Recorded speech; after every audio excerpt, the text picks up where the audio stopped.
নমস্কার, welcome to সহজে English.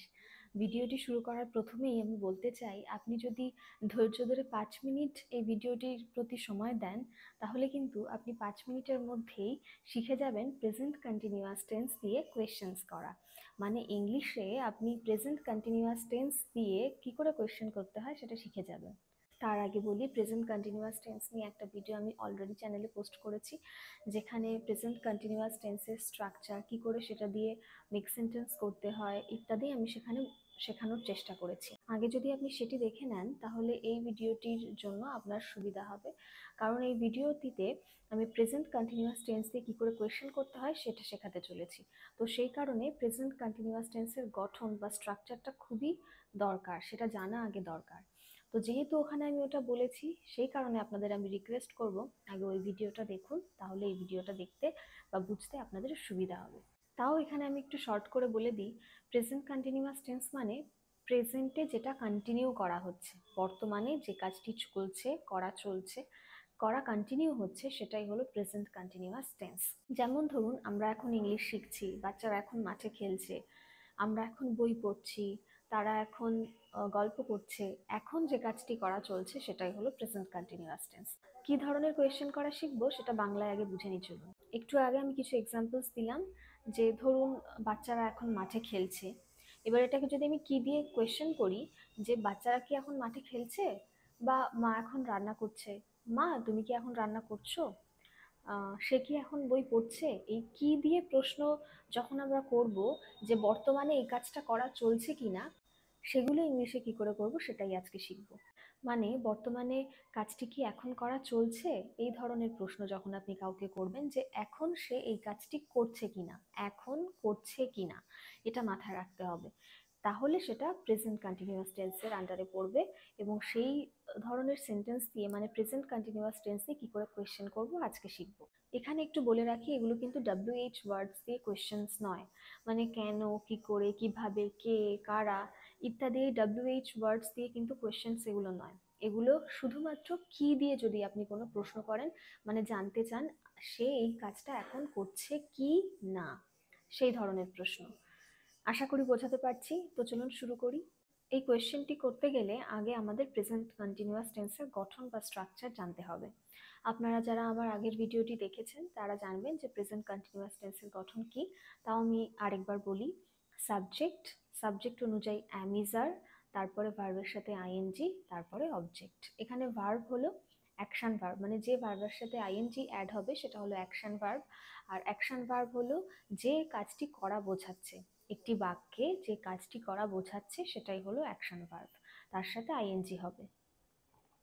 মানে মা রান্না করছে, রান্না করাটা কাজ করা বোঝাচ্ছে, এটা অ্যাকশন ভার্ব। তারা কথা বলছে, কথা বলাটা কাজ করা বোঝাচ্ছে, এটা অ্যাকশন ভার্ব। এই ধরনের যে এক্সারসাইজ বা কাজগুলো করা বোঝানো হবে, তার ইংলিশ ওয়ার্ডের সাথে আইএনজি অ্যাড হবে, সেটাই হলো ভিআইএনজি বা অ্যাকশন ভার্বের সাথে আইএনজি। আমরা একটা করে এক্সাম্পল নিয়ে সেই এক্সাম্পলটা আগে প্রেজেন্ট কন্টিনিউয়াস টেন্সে করব, তারপরে তার কোয়েশ্চেন্সটা করব, দেখব যে ওই সেন্টেন্সটা থেকে কি করে কোয়েশ্চেন করতে হয়, তাহলে সেটা খুব সহজে আপনারা বুঝতে পারবেন। প্রথম এক্সাম্পল হলো, তারা এখন কথা বলছে। সাবজেক্ট বলেছি প্রথমে, তাহলে সাবজেক্ট তারা, তারা ইংলিশ দে, আর সাবজেক্ট অনুযায়ী অ্যামিজার, দে প্লুরাল, একের বেশি, তাই জন্য আর হবে, দে আর। কথা বলা হচ্ছে টক, টকের সাথে আইএনজি। সাবজেক্ট অ্যামিজার, তারপরে ভার্বের সাথে আইএনজি। কথা বলাটা অ্যাকশন ভার্ব, তাই তার সাথে ING. Talking, they are talking. এবার দে আর টকিং, তারা কথা বলছে, এইটাকে যদি আপনি কি দিয়ে প্রশ্ন করেন, আপনি কি বলবেন, তারা কি কথা বলছে, মানে আপনি জানেন না যে তারা কথা বলছে কিনা, সেই কারণে আপনি জিজ্ঞেস করছেন যে তারা কি কথা বলছে। তখন দেখুন কি করে করবেন, দেখুন কতটা ইজি। ওই যে ইংলিশটা করেছেন দে আর টকিং, আরটা জাস্ট প্রথমে নিয়ে যাবেন, তাহলেই কোশ্চেন হয়ে যাবে। মানে ওই অ্যাম ইজ আর যে বসবে সাবজেক্টের পরে, সাবজেক্ট অনুযায়ী যে হয় অ্যাম, না হলে ইজ, না হলে আর বসবে, ওই অ্যাম বসুক বা ইজ বসুক বা আর বসুক, সেটাকে প্রথমে নিয়ে যেতে হবে, সেটা দিয়েই সেন্টেন্সটা শুরু করতে হবে, তাহলেই আপনার কোয়েশ্চেন রেডি হয়ে যাবে। মনে হচ্ছে তো সোজা? একটা করে দেখি চলুন। তারা কথা বলছে, দে আর টকিং। তারা কি কথা বলছে, আর দে টকিং। আরটাকে আগে নিয়ে আসলাম, আর বাকি যেমনটা ছিল তেমনই থাকলো। They are talking, are they talking.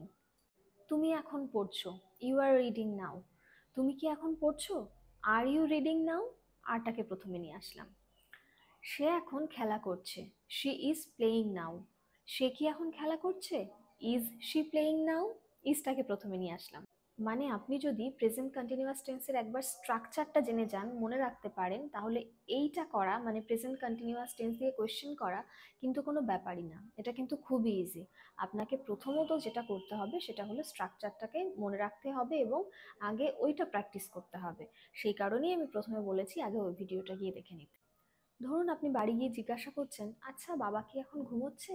বাবা এখন ঘুমোচ্ছে, ফাদার ইজ স্লিপিং নাও।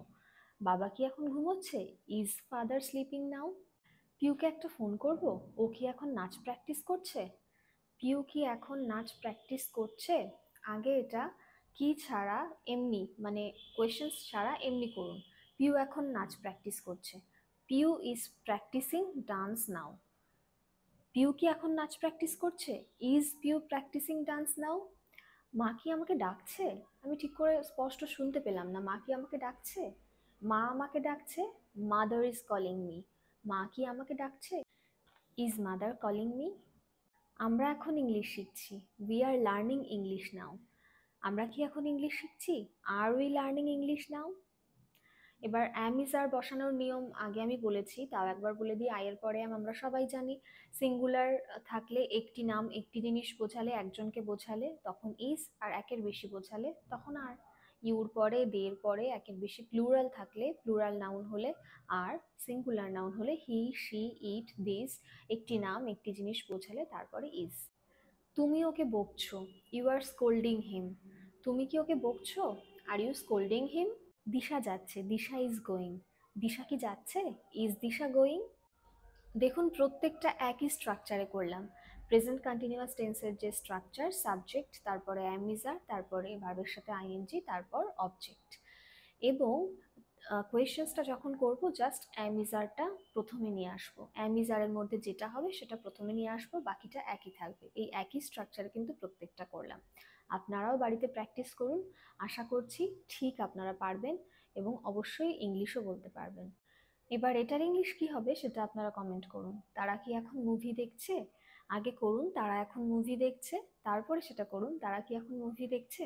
এই ভিডিওটি দেখার পরে যদি মনে হয় প্রেজেন্ট কন্টিনিউয়াস টেন্স দিয়ে কোয়েশ্চেন্স করাটা আপনারা শিখতে পারলেন বা একটু সহজ বলে মনে হয়েছে, তাহলে ভিডিওটি লাইক ও শেয়ার করার অনুরোধ রইল। আর এই চ্যানেলের ভিডিওগুলি দেখে যদি মনে হয় ইংলিশটা আপনাদের কাছে সহজ মনে হচ্ছে, তাহলে চ্যানেলটিকে সাবস্ক্রাইব বা ফলো করার অনুরোধ রইল। Thank you, keep learning, keep growing. সবাই ভালো থাকবেন।